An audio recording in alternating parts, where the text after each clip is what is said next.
FM 102.8.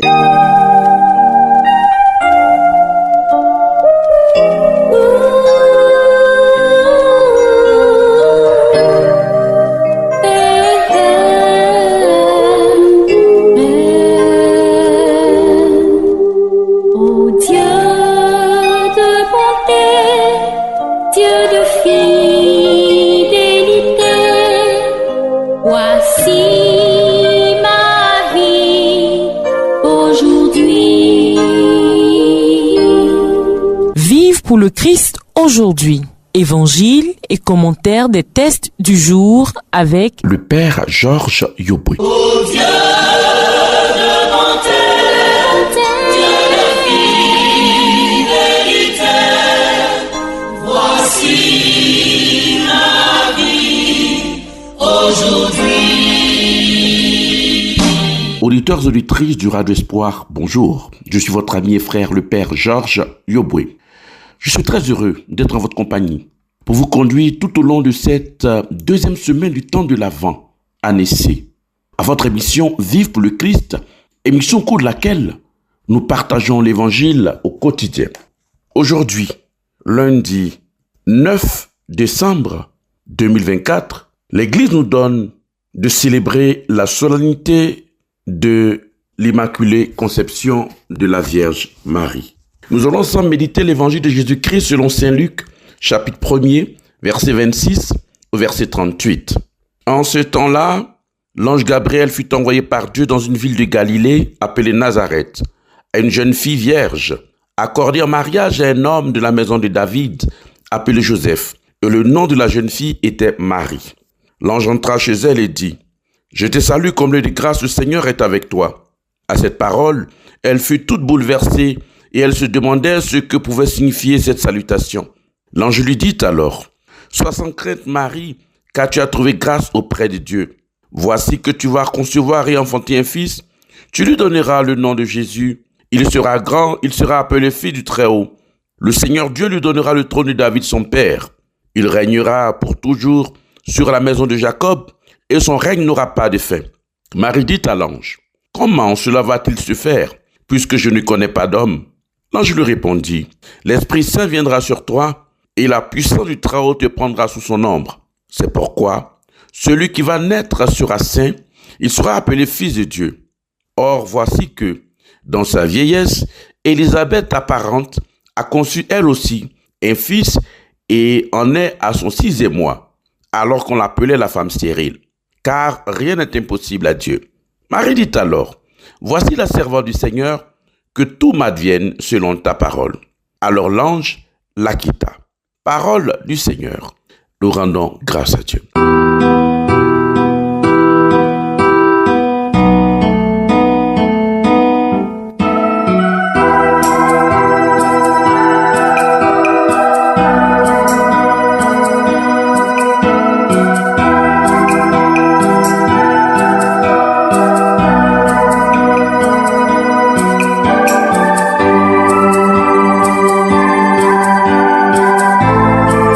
Ouvre mon cœur à recevoir cette mission que Dieu me donne aujourd'hui et à répondre oui, dans le oui soutenu de la fidélité et la persévérance.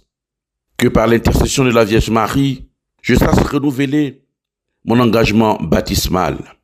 Frères et sœurs, auditeurs, auditrices du Radio Espoir, en regardant le calendrier liturgique général, nous remarquons d'emblée que certaines célébrations ont la préséance sur d'autres. Ainsi, la solennité de l'Immaculée Conception, le 8 décembre, si elle tombe un dimanche, est reportée au lendemain. Nous comprenons alors que les dimanches de l'Avent ont plus d'importance que cette grande fête mariale. Revenons au texte que nous allons vous proposer pour cette méditation.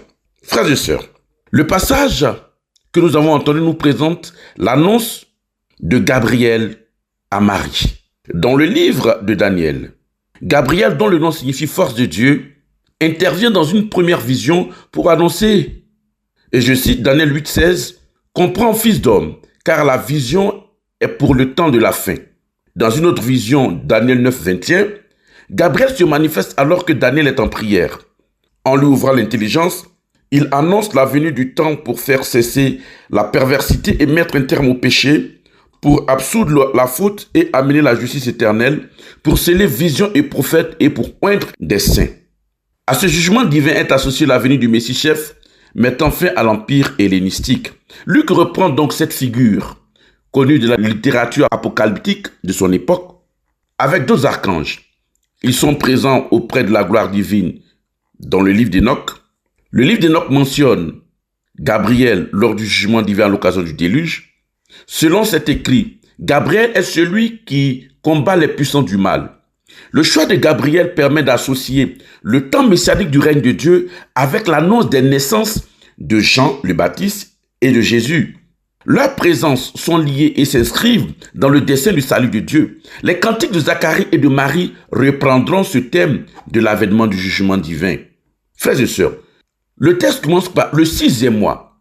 Cette indication temporelle renvoie à l'annonce faite à Zacharie pour la naissance du Baptiste, laquelle sera encore évoquée à la fin du récit. Luc nous oblige à relier ces deux annonciations pour souligner leur contraste. Jean-Baptiste précède et annonce l'avènement du Messie. L'annonce faite à Zacharie, son père, avait eu lieu au temple de Jérusalem en pleine liturgie.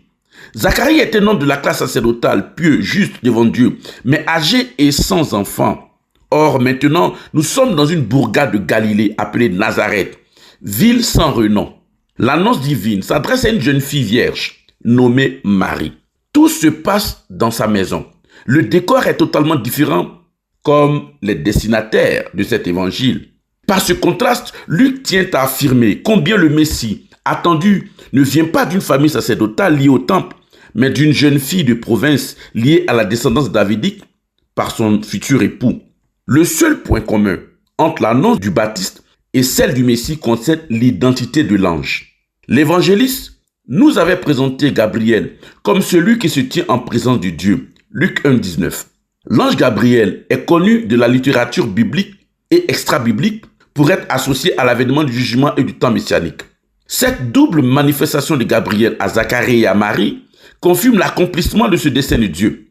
Mais plus que le cadre, la mise en scène est totalement différente.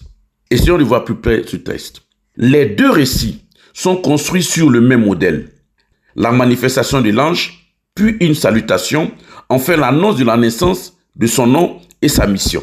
S'ensuit le doute du bénéficiaire et la confirmation par un signe. Donc tout est bien calculé, bien rédigé. Mais cette trame commune laisse apparaître des différences notables qui valorisent notre passage. Dans le récit de l'annonciation faite à Marie, la venue de l'ange est déployée. Lorsqu'il est apparu à Zacharie, le texte racontait simplement, et je cite, Luc 1, 11, 13. L'ange du Seigneur lui apparut, debout à droite de l'autel de l'encens. À sa vue, Zacharie fut bouleversé et la crainte le saisit. L'ange lui dit, sois sans crainte, Zacharie. La venue du même ange, Gabriel, auprès de Marie se déploie davantage. Et je cite, l'ange Gabriel fut envoyé par Dieu dans une ville de Galilée appelée Nazareth. L'ange entra chez elle et dit, sois sans crainte, Marie. À cette parole, elle fut toute bouleversée. Fin de citation. Pour Marie, l'ange n'apparaît pas subitement. Luc précise qu'il a été envoyé par Dieu. Cette précision serait presque inutile, car on sait bien que bibliquement, les anges sont les messagers de Dieu. Mais Luc justement veut souligner l'importance du message et l'implication divine à ce propos. La venue de l'ange correspond à une mission de haute et divine importance. Paradoxalement, sa manifestation est plus ordinaire. Pas de fumée d'encens, pas de lumière, ni d'apparition soudaine. L'ange entre chez Marie comme par la porte, comme un visiteur ordinaire. Rien de brusque, ni de brutal, et beaucoup de délicatesse.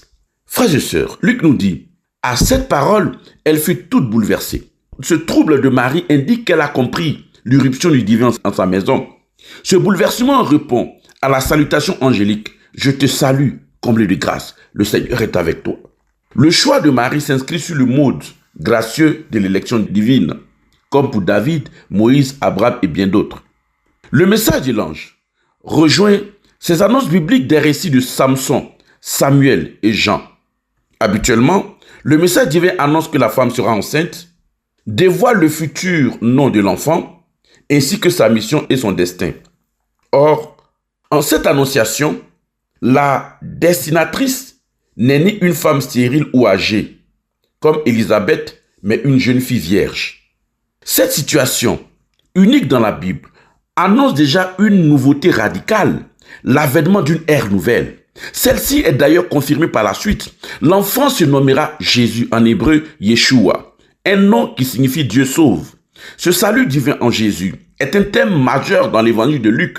Cependant, les paroles de Gabriel ont de quoi nous surprendre. Gabriel dit ceci: grand fils du Très-Haut, roi issu de David, régnant sans fin sur Israël. Les thèmes sont plus qu'élogieux. Le message est clair. Il annonce un grand bouleversement pour Israël, qui voit sa restauration par la venue d'un Messie roi. Le récit de Luc rejoint ainsi le livre de Daniel 9:21, où Gabriel annonçait la venue d'un Messie chef.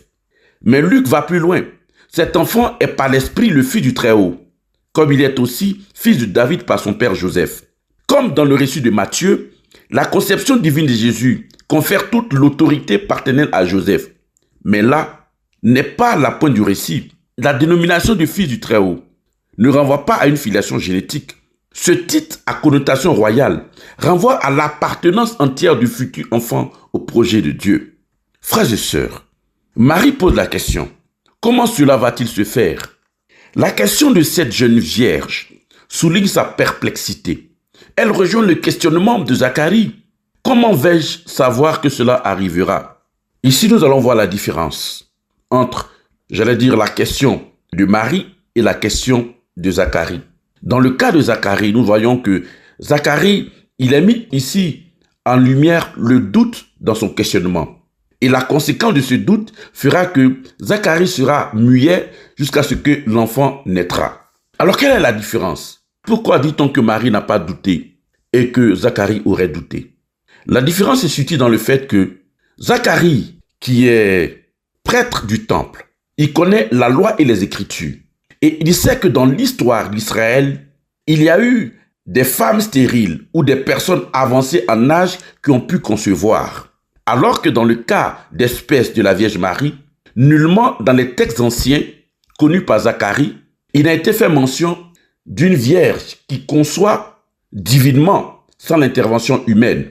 C'est ici que se trouve la différence entre Marie qui se questionne: comment cela va-t-il se faire puisque je suis vierge? Nulle part en Israël, il n'a été fait mention d'une vierge qui a conçu divinement. Par contre, dans le cas de Zacharie, dans les textes anciens, dans la loi et les Écritures, il y a eu des personnages de l'Ancien Testament stériles, comme des femmes stériles ou des personnes avancées en âge qui ont pu concevoir. C'est le cas d'Abraham et de son épouse Sarah.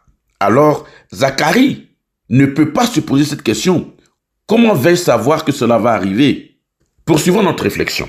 Frères et sœurs, l'évangélique Luc présente ici la venue de Jésus comme un véritable acte créateur et révélateur du Seigneur. L'Esprit de Dieu viendra comme au temps de la création où le souffle, où l'Esprit du Seigneur planait sur la surface des eaux. Genèse 1:2. Mais la création est ici tout autre.